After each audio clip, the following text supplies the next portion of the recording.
Hello दोस्तों, mighty pen academy पर आप सभी का स्वागत है। मैं हूँ शाहरुख शेख और ये शुरू है आपकी पेडागोजी सीरीज जो हमने आपको प्रॉमिस किया था कि हम आपका पूरा सिलेबस कंप्लीट करवाएंगे।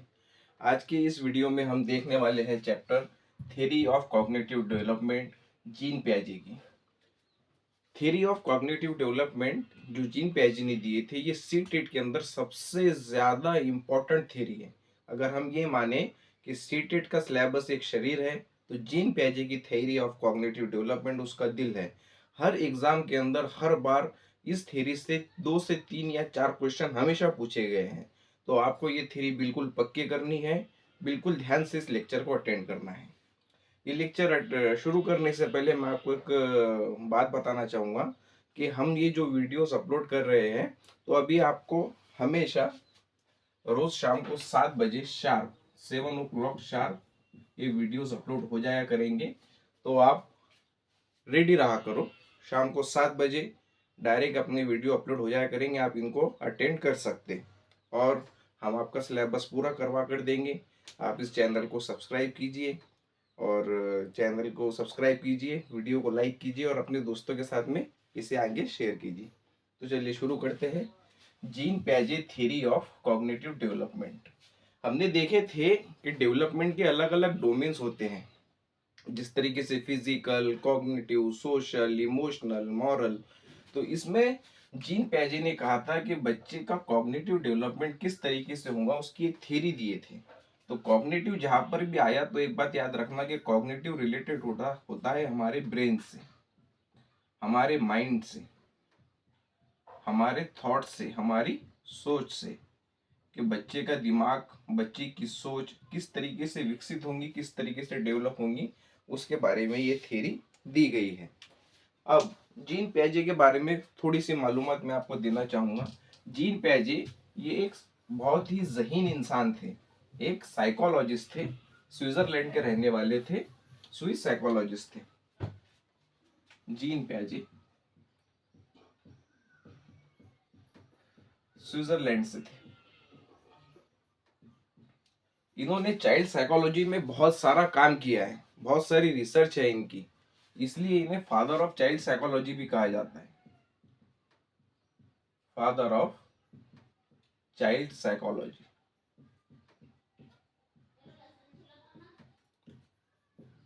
हमारा पेडागोजी का सिलेबस पूरा चाइल्ड साइकोलॉजी के रिवॉल्व अराउंड करता है। तो हमारे लिए जीन पियाजे बहुत ज्यादा इंपॉर्टेंट हो जाते हैं, क्योंकि इन्हें फादर ऑफ चाइल्ड साइकोलॉजी कहा था। इनका बहुत सारा काम है। पियाजे रेडिकल कंस्ट्रक्टिविस्ट थे। कंस्ट्रक्टिविस्ट एक विचारधारा है जिसके अंदर ये माना जाता है कि बच्चा हमेशा एक्टिव रहना चाहिए और बच्चा खुद अपनी नॉलेज को कंस्ट्रक्ट करता है एक्टिविटी के जरिए। Child should be active. बच्चा एक्टिव रहता है इसके अंदर। और रेडिकल इसलिए क्योंकि वो बहुत ज्यादा बिलीव करते थे इस स्कूल ऑफ थॉट से, इस पॉइंट ऑफ व्यू से। जीन पियाजे कहते थे कि जो बच्चे हैं वो लिटिल साइंटिस्ट होते हैं, लिटिल साइंटिस्ट और एक्टिव बिल्डर ऑफ नॉलेज।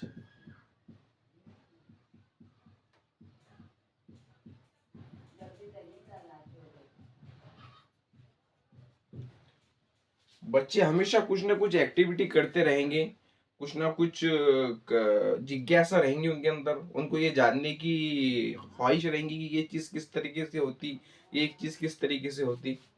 और जीन पियाजे जो कंस्ट्रक्टिविस्ट विचारधारा के थे, उसके अंदर बच्चे को कोई भी चीज को समझ लो, रटना, मारना बच्चे को, और उसके बाद में पनिश करना, या फिर उसको किताब खोलकर बार बार बोलना, ये तमाम चीजें उसके अंदर निगेटिव मानी जाती।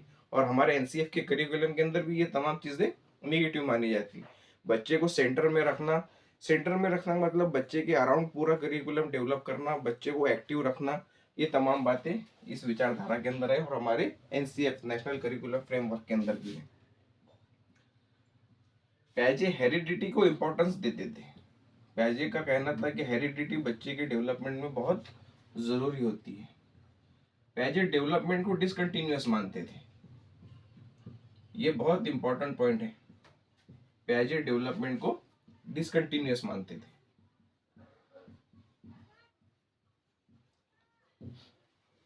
ये स्टेजेस में कहते थे कि डेवलपमेंट स्टेजेस में होती है एज के अकॉर्डिंग। इसका एक ग्राफ भी बनता, ये जो ग्राफ है स्टेजेस वाला, ये पहली स्टेज, ये दूसरी स्टेज, ये तीसरी स्टेज, ये चौथी स्टेज।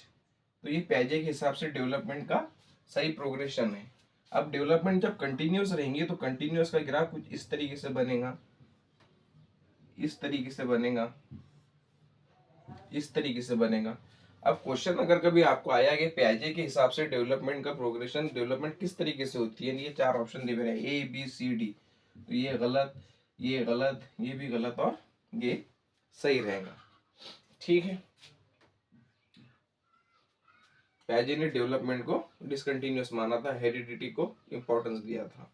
अब प्याजे ने एक पॉइंट दिया था स्कीमा करके, क्या करके, स्कीमा। अब स्कीमा का मतलब क्या होता, स्कीमा का मतलब ये होता कि ऐसा इमेजिन करो कि हमारा जो ब्रेन है, हमारा जो दिमाग है, एक बहुत बड़ा कबर्ड है, एक बहुत बड़ी अलमारी है, और उसके अंदर छोटे छोटे छोटे ड्रॉर है, और हर ड्रॉर के अंदर कुछ ना कुछ इंफॉर्मेशन स्टोर है। तो वो जो ड्रॉर है, जो सबसे छोटा हिस्सा है, वो रहेगा हमारा स्कीमा, वो रहेगा हमारा schema, basic building block of knowledge.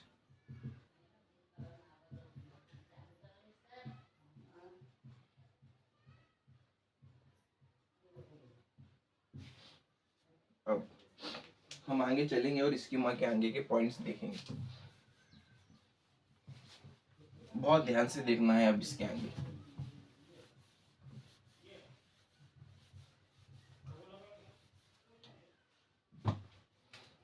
Schema,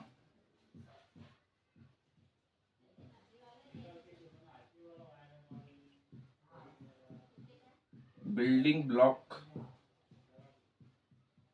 of knowledge. अब इस स्कीमा के अंदर हमारे कुछ ना कुछ नॉलेज स्टोर रहती है, और इस प्रोसेस को कहते हैं एडेप्टेशन। एडेप्टेशन का मतलब होता है अपनाना, क्या, अपनाना, कबूल करना, मंजूर करना।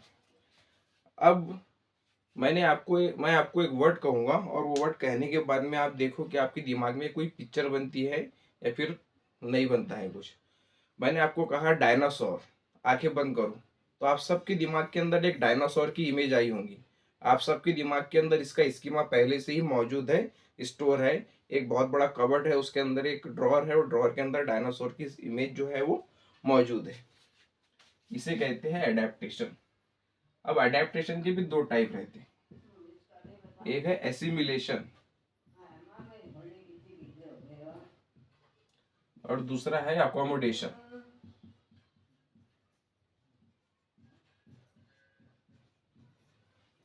एसिमिलेशन किसको कहते सर, और अकोमोडेशन किसको कहते?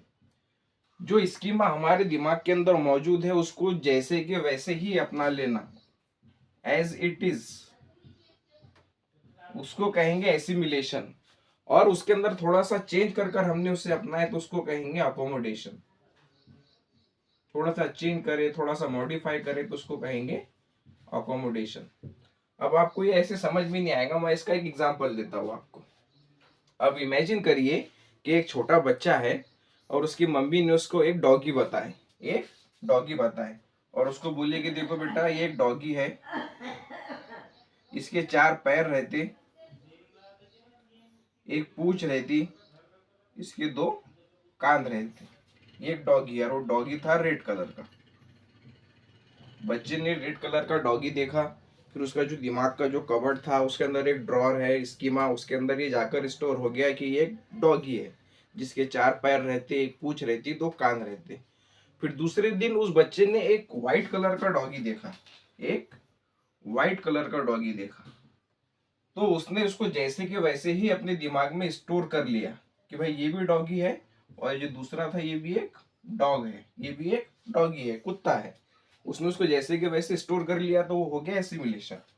मगर उसके दूसरे दिन उसको एक कैट दिखाई दी, एक बिल्ली दिखाई दी। तो उसने बिल्ली को देखा, तो बिल्ली को देखकर बोला कि बिल्ली की भी 4 पैर है, बिल्ली की भी एक पूंछ है, और इस जानवर की भी 2 कान है। उसको पता नहीं है कि वो बिल्ली है अभी।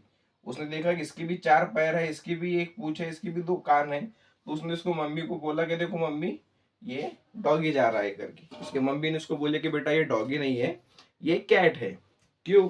उसने उसकी आवाज सुना था, कैट जो है ये म्याऊ म्याऊ कर रही थी, और जो डॉग जो है, डॉगी जो था वो भाव भाव करता था। फिर उसने बोला हाँ, ये कैट नहीं है बल्कि ये भी एक, ये डॉगी नहीं है बल्कि ये एक कैट है। तो उसने उसको जो स्कीमा था उसके अंदर थोड़ा सा चेंज किया, थोड़ा सा मॉडिफाई किया, और उसके बाद में अपने दिमाग में ऐड किया, तो उसको कहेंगे अकोमोडेशन।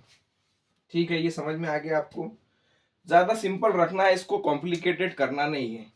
हमारे दिमाग के अंदर schema basic building block of knowledge है। एक बहुत बड़ा कबर्ड है, उसके अंदर एक छोटा सा ड्रॉर है जिसके अंदर हम इंफॉर्मेशन स्टोर करते हैं, तो वो है स्कीमा। फिर स्कीमा के अंदर हम जो इंफॉर्मेशन स्टोर करेंगे वो प्रोसेस को कहा जाएगा अडेप्टेशन। अब हमारे पास में कोई नई इंफॉर्मेशन आएंगी, वो जैसे के वैसे रहेंगी, हम उसको बिना किसी चेंज के स्टोर कर लेंगे तो वो कहा जाएगा एसिमिलेशन। और अगर कभी उसमें से हम कुछ थोड़ा सा मॉडिफाई करके स्टोर करेंगे तो वो कहा जाएगा accommodation. As it is, change और मॉडिफाई, इन बातों के ऊपर ध्यान रखना है। फिर एक और कंसेप्ट आता है, एक और प्रोसेस होता है, वो है इक्विलिब्रेशन। क्या है? इक्विलिब्रेशन। अब इक्विलिब्रेशन किसको कहते हैं? इक्विलिब्रेशन कहते हैं संतुलन की हालत को। हमारे दिमाग के अंदर जो ये दुविधा थी बच्चे के दिमाग के अंदर कि ये डॉग है ये कैट है, उसको समझ में नहीं आ रहा था, मगर एक बार उसको समझ में आ गया कि ये डॉग अलग है कैट अलग है। उसके दोनों प्रोसेस हो गए, एसिमिलेशन के और अकोमोडेशन के थे, और उसका दिमाग आ जाएगा संतुलन की हालत में, कोई कॉन्फ्लिक्ट नहीं रहेगा, तो वो कहा जाएगा इक्विलिब्रेशन। ये स्टेट ऑफ माइंड है इक्विलिब्रेशन, ये प्रोसेस है, ये प्रोसेस है, ये स्टेट ऑफ माइंड है। ठीक है, इक्विलिब्रेशन। अब इसको एक फ्लो चार्ट के जरिए समझेंगे हम। एक फ्लो चार्ट के जरिए समझेंगे। सबसे पहले समझेंगे कि बच्चे के दिमाग के अंदर एक स्कीमा था डॉगी का, कुत्ते का। उसने डॉगी देखा, जैसे कि वैसे उसको अपने दिमाग में ऐड कर लिया, वो एसिमिलेशन के अंदर आ गया। उसका दिमाग अभी इक्विलिब्रेशन के अंदर है, संतुलन की हालत में। उसके दिमाग में कोई कॉन्फ्लिक्ट नहीं है, वो कुत्ते को पहचानता है। फिर उसको एक नई सिचुएशन दिखाई दी, एक बिल्ली दिखाई दी, उसने उसको भी कुत्ता बोलना शुरू किया। मगर उसकी माँ ने कहा, उसकी मम्मी ने कहा कि नहीं बेटे, ये जो है कैट है, डॉगी नहीं है। तो उसके दिमाग के अंदर डिसइक्विलिब्रेशन आ गया। अब वो डिसइक्विलिब्रेशन के अंदर है, संतुलन के अंदर नहीं है, तो कोई नई चीज हो गई। फिर उसने जो नई चीज थी उसको सीखा, उसको अकोमोडेट किया कि ये कैट है, वो आया उसके दिमाग में अकोमोडेशन। और ये पूरे प्रोसेस को कहा जाता है अडेप्टेशन, और फिर से उसका दिमाग इक्विलिब्रेशन में आ जाएगा। ये पूरे प्रोसेस को कहा जाता है अडेप्टेशन। ओके, इतना ही सिंपल था। अब इसके बाद में जीन पैजे की जो थ्योरी है, जीन पैजे की थ्योरी के अंदर 4 इंपॉर्टेंट फैक्टर्स हैं। कितने? 4 इंपॉर्टेंट फैक्टर्स। ये एग्जाम में पूछ सकता है। पहला फैक्टर है मैचुरेशन। Okay sir. दूसरा फैक्टर है एक्सपीरियंस। Okay sir. तीसरा फैक्टर है सोशल इंटरैक्शन। क्या है? Social interaction. और चौथा फैक्टर है इक्विलिब्रेशन।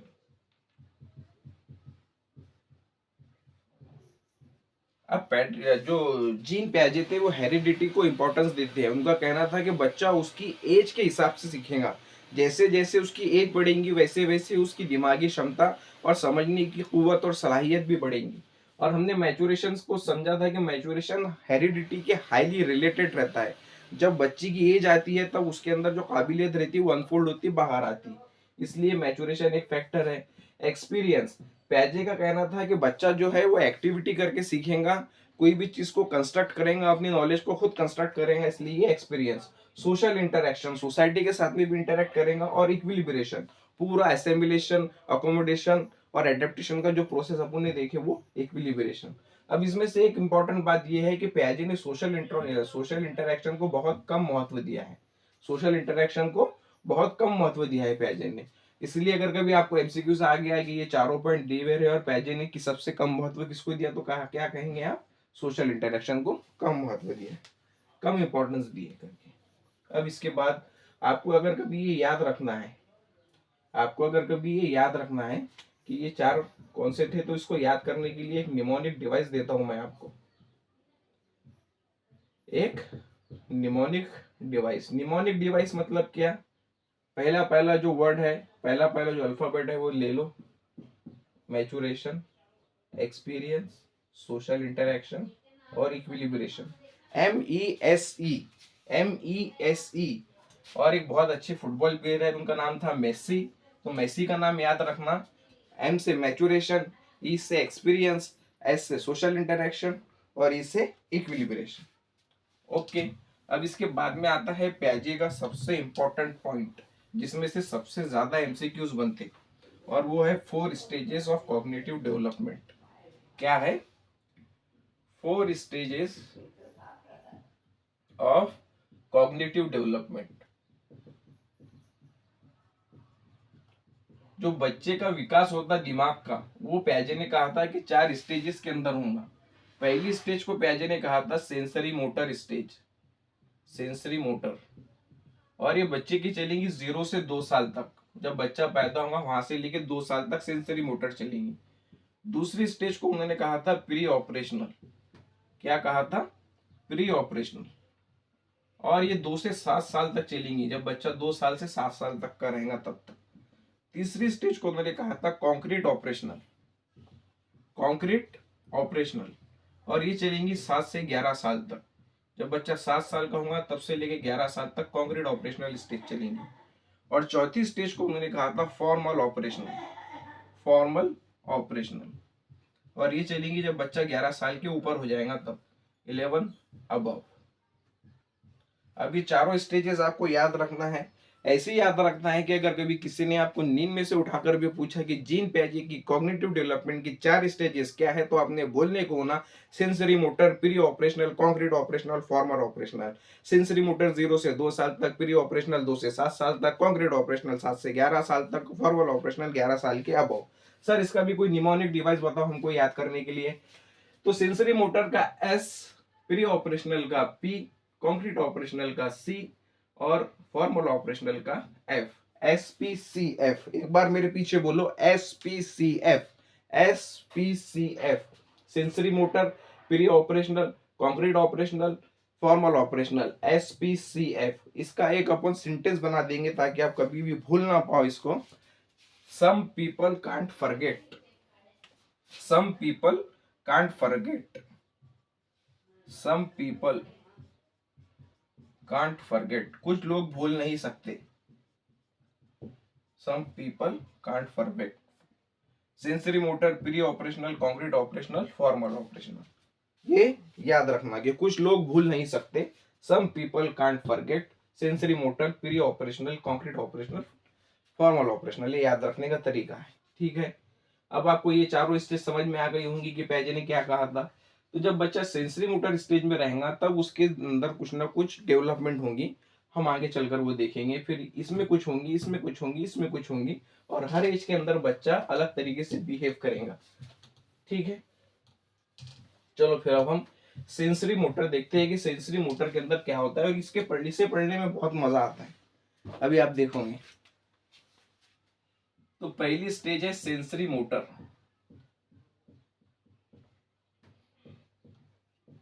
जो कब से कब तक चलेंगी, 0 से 2 साल तक। इस एज के अंदर बच्चे के जो सेंसेस रहते हैं उसके टीचर्स रहते हैं, सेंसेस आर टीचर्स। बच्चा अपने सेंसेस से सीखता है, जिसे कहा जाता है हवा से खमसा। जो हमारा देखना, सूंघना, चखना, और जो हमारी स्किन रहती है जो टच करती है अपन की, जो हमारे सेंसेस है, ये सेंसेस से बच्चा सीखता है। इसमें बच्चे में रिफ्लेक्स एक्शन रहते और जो धीरे धीरे जाके खत्म हो जाते। जब बच्चा 1 महीना का रहता, 2 महीने का रहता, तो उसमें रिफ्लेक्स एक्शन रहेंगे, और जैसे जैसे वो 2 साल तक पहुंचेगा ये एक्शन खत्म होंगे। सर ये रिफ्लेक्स एक्शन किसको कहते हैं? तो जैसे जिस एक्शंस के ऊपर हमारा कंट्रोल नहीं रहता, जो हम तुरंत देखते, जैसे किसी ने हमारे वहां पर से चुटकी बजा दिया तो हम तुरंत मुड़कर देखते, ये है रिफ्लेक्स एक्शन। तो इसके अंदर बच्चे के अंदर जो रिफ्लेक्स एक्शन रहती है, सबसे पहला रहता है सकिंग।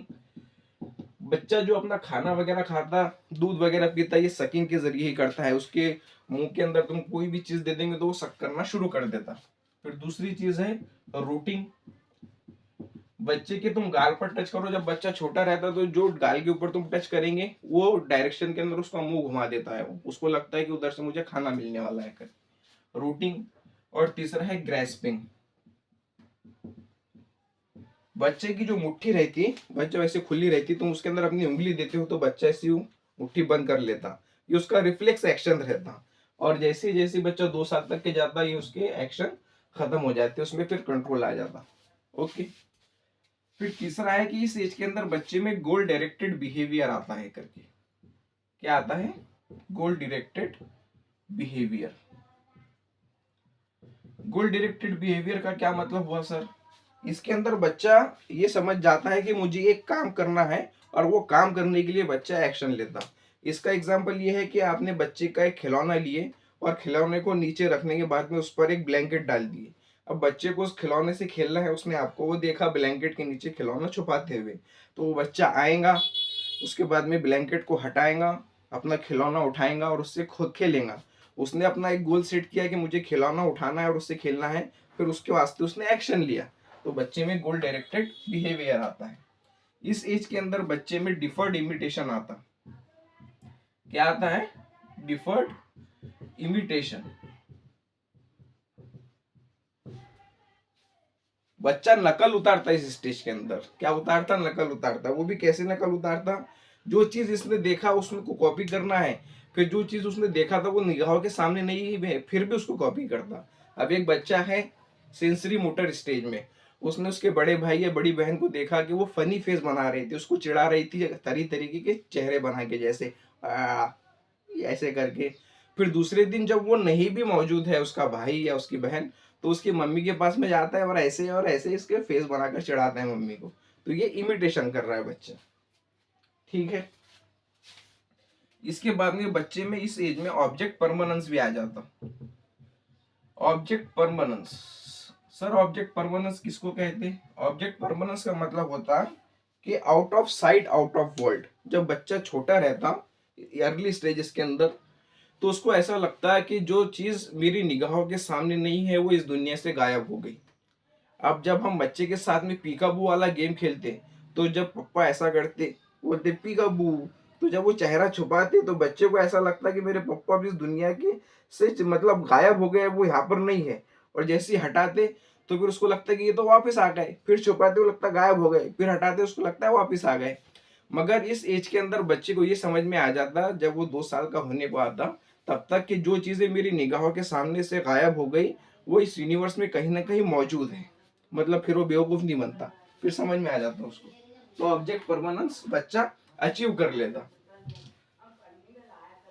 फिर उसके बाद में दूसरा स्टेज है प्री ऑपरेशनल स्टेज, और ये बहुत ही इंटरेस्टिंग स्टेज है। इसके अंदर बच्चा बहुत ही प्यारी प्यारी हरकतें करता। दूसरा है pre operational stage.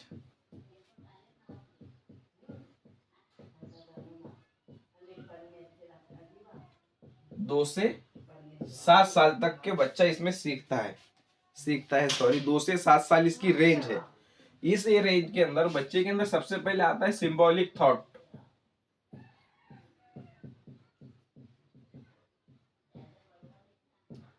Symbolic thought यानी बच्चा सिंबल्स के जरिए और निशान के जरिए सीखेगा। कोई भी चीज को वो एक सिंबल देता है, हमने उसे कहा कि ये पेन है, तो वो पेन, PEN, पेन उसके दिमाग में नहीं आता, उसके दिमाग में सीधे पेन की पिक्चर आती है, पेन का इमेज आता है उसके दिमाग के अंदर। ठीक है। वो इमेजेस में सोचता है, सिंबल्स में सोचता है। फिर बच्चे की स्टेज में लैंग्वेज डेवलपमेंट होती। अब आप सोच रहे होंगे कि सर आपने जो हमको स्टेजेस ऑफ डेवलपमेंट बताए थे, ये उससे थोड़ा थोड़ा मिलते जुलता है। उसके अंदर आपने इन्फेंसी बताए थे, वो सेंसरी मोटर से मिलता जुलता है, ये अर्ली चाइल्डहुड से मिलता जुलता है। तो इन तमाम को आप रिलेट कर कर भी देख सकते हैं। तो इस प्री ऑपरेशनल स्टेज में जो दूसरी बच्चे की डेवलपमेंट होती है वो है लैंग्वेज डेवलपमेंट। फिर इसमें बच्चे के अंदर सेंट्रेशन रहता है। सेंट्रेशन नाम की एक प्रॉपर्टी है जिसके अंदर होता यह है कि बच्चा कोई भी चीज का सिर्फ एक ही डायमेंशन देख सकता, कोई भी बात का सिर्फ उसे एक ही पहलू नजर आता, दूसरा पहलू नजर नहीं आता। अब जैसा ये एक बॉक्स है, ये बॉक्स की कुछ हाइट है और कुछ जिसकी ब्रेथ है, लंबाई है और कुछ चौड़ाई है, तो बच्चा इसमें से सिर्फ लंबाई पर गौर करेगा या चौड़ाई पर गौर करेगा, दोनों चीजों के ऊपर एक साथ में गौर नहीं करेगा। यह है सेंटरेशन। उसके बाद में बच्चे के अंदर एक और चीज रहती है जिस स्टेज में, जिसे कहते हैं ईगोसेंट्रिज्म। क्या है ईगोसेंट्रिज्म? ईगोसेंट्रिज्म का मतलब ये होता है कि बच्चा हर चीज को सिर्फ अपने पॉइंट ऑफ व्यू से देखता है, दूसरे का पॉइंट ऑफ व्यू उसको समझ में नहीं आता या फिर वो कोप नहीं कर सकता दूसरे के पॉइंट ऑफ व्यू के साथ में। और इसके लिए एक बहुत ही अच्छा एक्सपेरिमेंट कंडक्ट किया गया था जिसे कहता है कि 3 माउंटेन टेस्ट। क्या कहते हैं? 3 माउंटेन टेस्ट।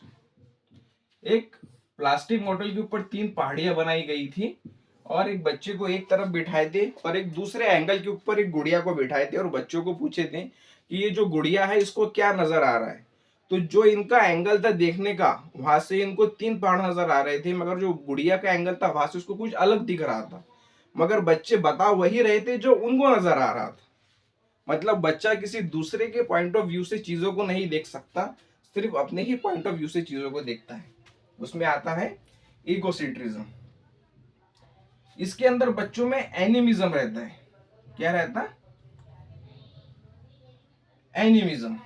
एनिमिज्म मतलब बच्चा जो बेजान चीजें रहती है उनको भी जानदार समझता है, जो बेजान चीजें रहती उनको भी जानदार समझता है। मतलब अपनी गुड़िया को खाना खिलाएगा, हाँ, अपने खिलौनों से ऐसे बात करेगा जैसे उनमें जान है। तो ये तमाम चीजें एनिमिज्म के अंदर आती है जो रहती है प्री ऑपरेशनल स्टेज के अंदर। सीटेट के अंदर एक बहुत अच्छा क्वेश्चन पूछा गया था कि एक मर्तबा जैसे बारिश होती है तो बच्चा कहता है कि आज बादल गुस्सा है इसलिए बारिश हो रही है। तो ये बच्चा कौन सी स्टेज में है? तो बच्चा रहेगा प्री ऑपरेशनल स्टेज में, क्योंकि बादलों को जानदार समझ रहा है। इस स्टेज के अंदर बच्चे में लैक ऑफ कंजर्वेशन रहता है।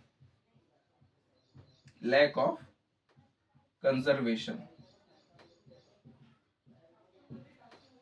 कंजर्वेशन बच्चे को समझ में नहीं आता, मतलब दो चीजें बराबर है या कम ज्यादा है ये उसको समझ में नहीं आती। इसका एग्जांपल ये देखो कि ये एक गिलास है, ये एक गिलास है और इसके अंदर 250 मिली पानी है और ये एक टेस्ट ट्यूब है। अब ये बड़ी है टेस्ट ट्यूब, मगर इसका जो वॉल्यूम है वो भी 250 मिली है। तो हम समझ सकते हैं कि इसके अंदर जो पानी है और इसके अंदर जो पानी है वो सेम ही है, 250 मिली है। मगर बच्चे को ये लगेगा कि इसके अंदर कम पानी है और इसके अंदर ज्यादा पानी है, इसके अंदर कम पानी है और इसके अंदर ज्यादा पानी है, तो उसको कंजर्वेशन समझ में नहीं आता। इसके ऊपर से सीटेट में एक बहुत ही इंटरेस्टिंग क्वेश्चन पूछा गया था कि दो बहनें हैं, सीता और गीता। सीता बड़ी बहन है, गीता छोटी बहन है। उनके फादर ने उन दोनों को पीने के लिए जूस दिया। सीता को एक छोटे गिलास के अंदर 250 मिली जूस दिया और गीता को एक टेस्ट ट्यूब के अंदर 250 मिली जूस दिया।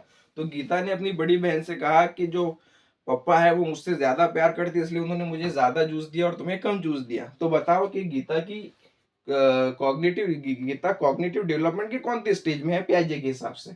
तो 4 ऑप्शन थे, sensory motor, pre operational, congruent operational, formal operational. तो उसका जवाब था प्री ऑपरेशनल स्टेज। और इसके बाद में ये बहुत ही इंपॉर्टेंट पॉइंट है, ये आपको याद रखना है, ये लैक ऑफ कंजर्वेशन, एनिमिज्म। और उसमें एक बच्चे में रहती है transductive reasoning. Transductive reasoning, reasoning तो आती है बच्चे के अंदर मगर उसके अंदर कुछ सर पैर नहीं रहता। मतलब वो दो चीजों को कनेक्ट करता है, दो वाकयात को, दो इंसिडेंट को कंपेयर करता, कनेक्ट करता, मगर उनके बीच में वो जो रीजन लगाता ना, वो रीजन कुछ भी रह सकता। अब जैसे एक बच्चा घर में एक बलून से खेल रहा था, एक बलून से खेल रहा था, एक गुब्बारे से खेल रहा था। इतने में बाहर एक डॉगी ने भौंका, एक कुत्ते ने भौंका और उसका बलून फूट गया। तो उसको अब हमेशा ये लगेगा कि जब जब कुत्ता भौंकता है तो मेरा बलून फूटता है, जब जब कुत्ता भौंकता है तो मेरा बलून फूटता है। अभी दोनों चीजों के अंदर साइंटिफिकली कोई कनेक्शन नहीं है, मगर उसने रीजनिंग ये लगाया कि डॉगी ने भौंका तो मेरा बलून फूटा करके। अब एक बच्चा था, बच्चे को अपन ने स्कूल में भेजे। स्कूल में भेजने के बाद में उसके जितने टीचर्स थे, प्रिंसिपल थे, इत्तेफाक की बात ये थी कि सबको चश्मा था, सबने चश्मा पहन पहन रखा था। वो घर पर आया, घर पर आने के बाद में उसकी मम्मी की एक दोस्त आई, उसने अपने बच्चों को इंट्रोड्यूस किया कि देखो ये आपके आंटी है और ये भी एक टीचर है, मगर उन्होंने चश्मा नहीं पहन रखा था। तो बच्चा बोलता है कि ये टीचर हो ही नहीं सकते क्योंकि उन्होंने चश्मा नहीं पहना। तो उसमें ये ट्रांसडक्टिव रीजनिंग थी, उसने ये मान लिया था कि जो चश्मा पहनता है वो टीचर होता है करके। ठीक है। प्री ऑपरेशनल स्टेज बहुत इंपॉर्टेंट है। अगर कभी आप पेपर 1 दे रहे हो तो इसके अंदर से 101% क्वेश्चन आपको आना है। इसमें सिंबॉलिक थॉट रहते हैं, लैंग्वेज डेवलपमेंट होती है, सेंटरेशन, सिर्फ एक ही बात के ऊपर बच्चा ध्यान देता है, ईगोसेंट्रिज्म, सिर्फ अपना पॉइंट ऑफ व्यू देखता है, एनिमिज्म, बेजान चीजों को जानदार समझता है, लैक ऑफ कंजर्वेशन, ये जो टेस्ट ट्यूब का एग्जांपल है, और ट्रांसडक्टिव रीजनिंग, दो वाकयात को, दो इंसिडेंट को आपस में कनेक्ट करता है उसकी खुद की रीजनिंग बनाकर। और ये 3 माउंटेन टेस्ट भी याद रखना, ये पूछा भी गया था कि 3 माउंटेन टेस्ट कौन सी स्टेज के बच्चों के ऊपर किया गया था, तो प्री ऑपरेशनल स्टेज के बच्चों पर किया गया था। ठीक है। अब तीसरी स्टेज है concrete operational stage. Concrete operational stage,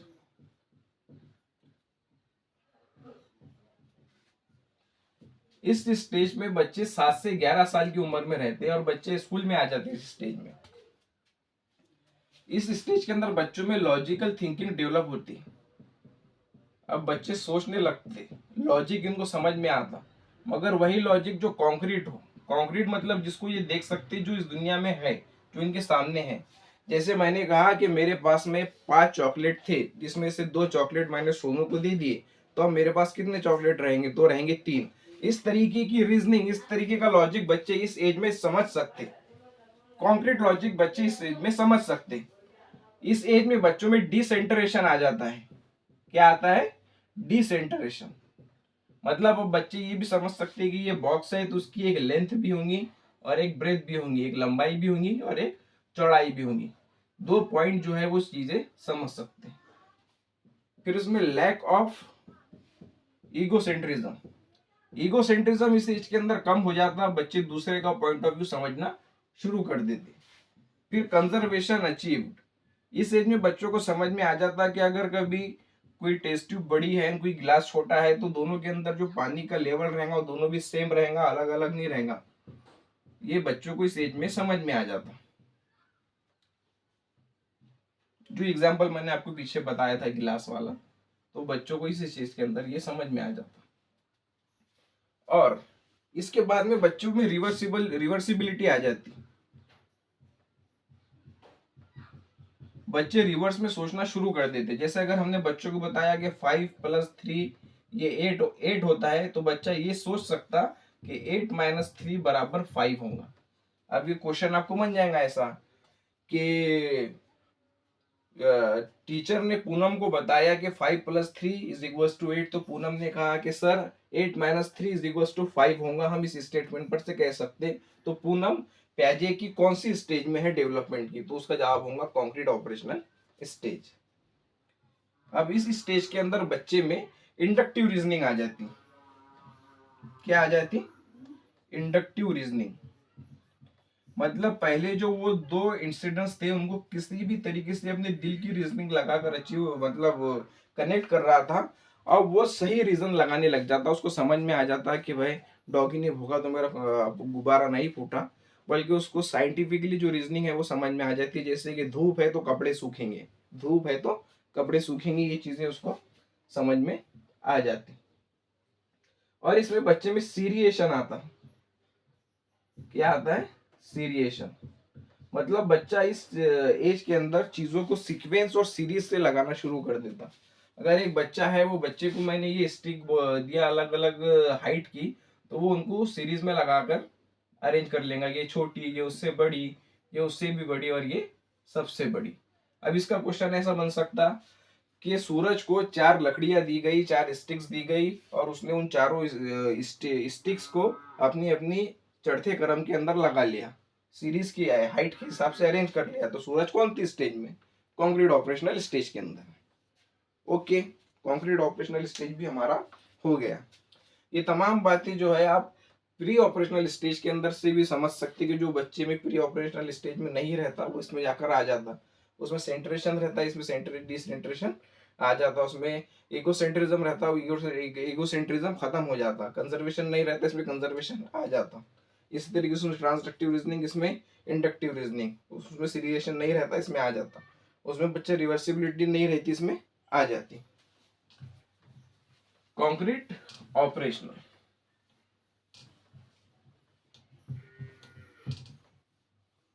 अब चौथी और फाइनल स्टेज है वो है फॉर्मल ऑपरेशनल। क्या है? Formal operational.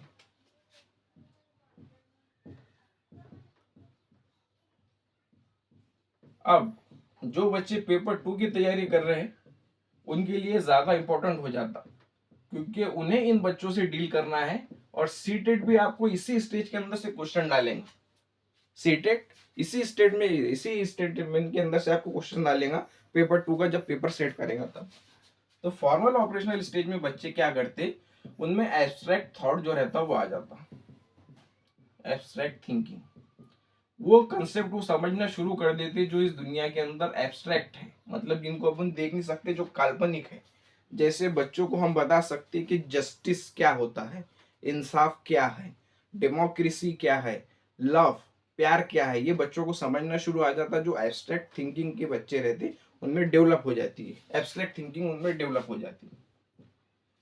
फिर बच्चों में लॉजिकल रीजनिंग जो है वो डेवलप हो जाती है। लॉजिकल रीजनिंग, मैथ्स की सम्स प्रॉब्लम वगैरह वो करना शुरू कर देते, अलजेब्रा ज्योमेट्री सॉल्व कर सकते, सीक्वेंस सीरीज उनको समझ में आ जाती है, अलजेब्रिक सम वो इस चीज में सॉल्व कर सकते।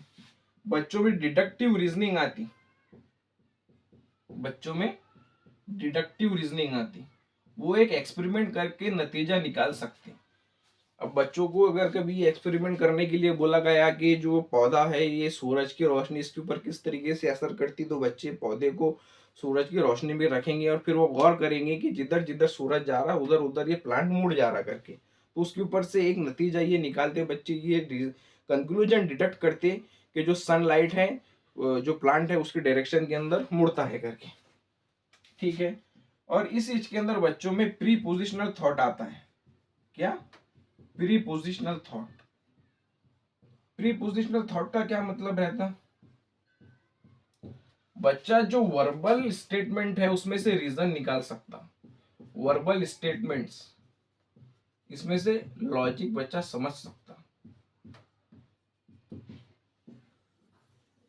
अब एक स्टेटमेंट मैंने आपको दिया है कि जैसे तमाम पंछी उड़ सकते हैं, तमाम पंछी उड़ सकते हैं, ऑल बर्ड्स कैन फ्लाई, और चिड़िया भी उड़ सकती है, ए स्पैरो कैन फ्लाई, इसलिए चिड़िया एक पंछी है। पहला स्टेटमेंट है कि तमाम पंछी उड़ सकते हैं, दूसरा स्टेटमेंट है कि चिड़िया भी उड़ सकती है। तो बच्चों ने तो उसका कंक्लूजन ये निकलेगा कि चिड़िया भी एक पंछी है। हालांकि अगर कभी बच्चे ने इससे पहले ये चिड़िया को देखा नहीं भी रहा तो भी वो समझ सकता है, ये सिर्फ स्टेटमेंट के ऊपर से कि ये इसमें क्या लॉजिक है, तो ये बच्चा इस स्टेज में समझ सकता। फिर इसके बाद में बच्चों के अंदर इस स्टेज में पर्सनल फैबल आता, पर्सनल फैबल। इस स्टेज के अंदर बच्चे एडोलेसेंस में भी रहते, मतलब ये तो आपको बोलने की जरूरत नहीं, जो एडोलेसेंस की एज रहती वो फॉर्मल ऑपरेशनल स्टेज में रहती। तो पर्सनल फैबल के अंदर बच्चे ऐसे रहते हैं, उनको ऐसा लगता है कि मेरे साथ में जो इंसिडेंट हुए, मुझे जो एक्सपीरियंस फेस करना पड़े, जो मैंने तजुर्बे लिया, जो मेरी जिंदगी में मेरे साथ नहीं हुआ, मैं एकदम यूनिक हूँ, ऐसा आज तक किसी के साथ में नहीं हुआ, आज तक ऐसा किसी के साथ में नहीं हुआ, जो कुछ भी हुआ सिर्फ मेरे साथ में ही हुआ और मैं एकदम यूनिक हूँ इस हिसाब से। और उनको ऐसा लगता है कि ये मैं इनडिस्ट्रक्टिव हूँ, मतलब मुझे कुछ नहीं हो सकता। जो नेचर के जो लॉज है कि अगर मैं यहाँ से जंप कर दूंगा तो मेरे को कुछ नहीं होगा। उनको ऐसा लगता है अपने आप को, वो खतरों के खिलाड़ी समझते इस एज के अंदर। क्या समझते? खतरों के खिलाड़ी समझते अपने आप को। मैं ऊपर से कूद जाऊंगा तो मेरे को कुछ नहीं होगा, और ये जो फिजिकल डैमेज वगैरह है मेरे बॉडी के ऊपर अप्लाई नहीं होते। तो उसमें पर्सनल फैबल रहता है बच्चों में। और एक और चीज आती है उनकी इस स्टेज में जिसे कहते हैं मेटाकॉग्निशन। अब मेटाकॉग्निशन किसको कहते हैं? मेटाकॉग्निशन होता है कि थिंकिंग अबाउट थिंकिंग, सोच के बारे में सोचना, थिंकिंग अबाउट थिंकिंग। इसका एग्जांपल मैं आपको ऐसे दूंगा, मैं एक बुक पढ़ रहा हूँ, बुक पढ़ने के बाद मैंने 2 पेज पढ़ लिए, 2 पेज पढ़ने के बाद में मेरे को ये समझ में आया कि मेरे को कुछ समझ में नहीं आया। मतलब ये 2 पेज में क्या लिखा था मैंने पढ़ तो लिया मगर मेरे कुछ पल्ले नहीं पड़ा। तो अब मुझे ये 2 पेजेस ये बुक फिर से पढ़नी चाहिए। तो मैं मेरी थिंकिंग के बारे में सोच रहा हूँ। मैं पहले पढ़ रहा था और उसके बाद में मैंने सोचा कि मेरे को कुछ समझ में नहीं आया तो मुझे अब फिर से पढ़ना चाहिए। तो अपनी सोच के बारे में सोचना, ये है मेटा कॉग्निशन। ठीक है। फॉर्मल ऑपरेशनल स्टेज में आपको इतनी पॉइंट्स आएंगे, बच्चे में एब्स्ट्रैक्ट थिंकिंग आ जाती है, जो एब्स्ट्रैक्ट चीज़ें रहती है बच्चा उसके बारे में समझ जाता। जैसे इस स्टेज के अंदर जाने के बाद में बच्चे को जिंदगी और मौत का कंसेप्ट भी समझ में आता है, क्योंकि ये एब्स्ट्रैक्ट कंसेप्ट है कि जिंदगी क्या है, मौत क्या है, डेथ क्या है, ये उसको यहाँ पर समझ में आता। जस्टिस इंसाफ किसको कहेंगे, डेमोक्रेसी किसको कहेंगे, लव क्या चीज़ होती है, बच्चों को इस स्टेज में समझ में आता।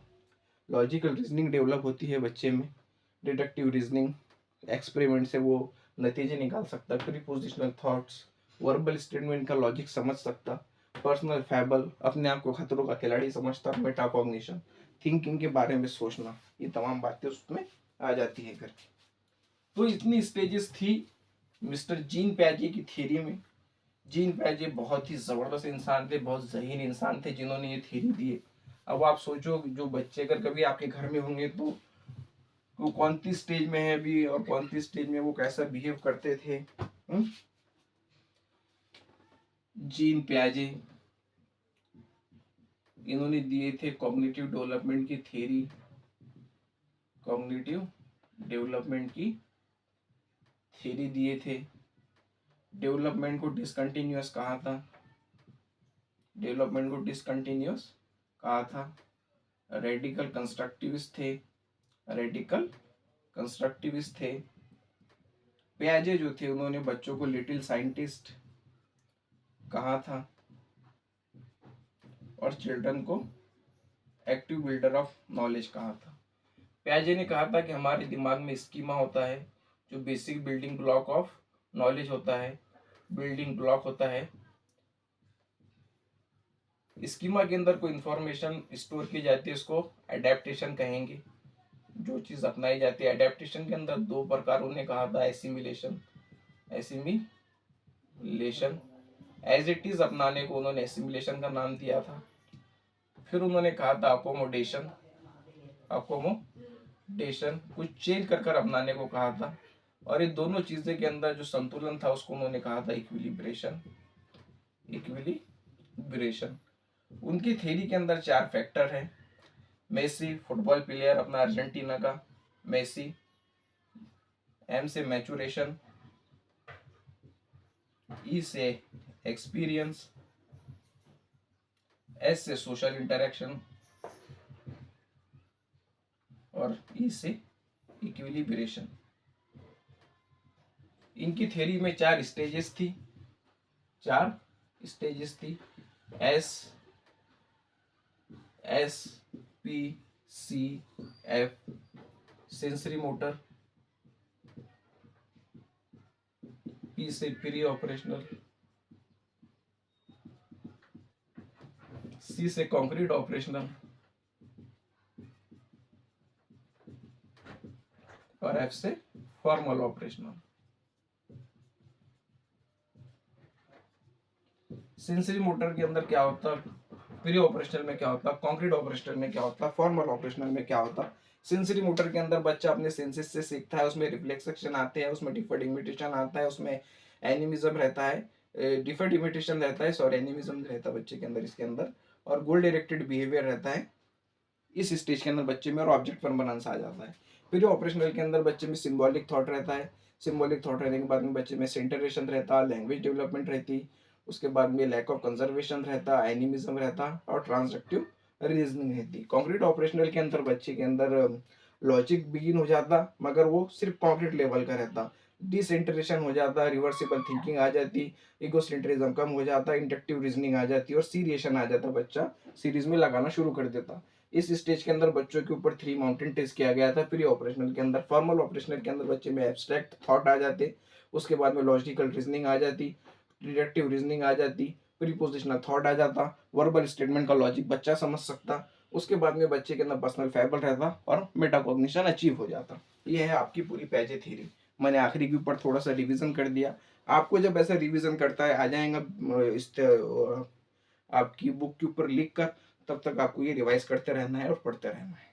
ये वीडियो अगर कभी आपको पसंद आया होगा तो इसको लाइक करो, चैनल को सब्सक्राइब करो, अपने जो दोस्त होंगे उनके साथ में शेयर करो, ठीक है, और फॉलो करो। और इसके ऊपर आने वाले दिनों के अंदर पूरा सिलेबस में कंप्लीट करवा दूंगा। और रोज शाम को 7 बजे चेक कर लेना, आपको बेल आइकन प्रेस करो, रोज शाम को 7 बजे वीडियो आ जाया करेंगे। Thank you.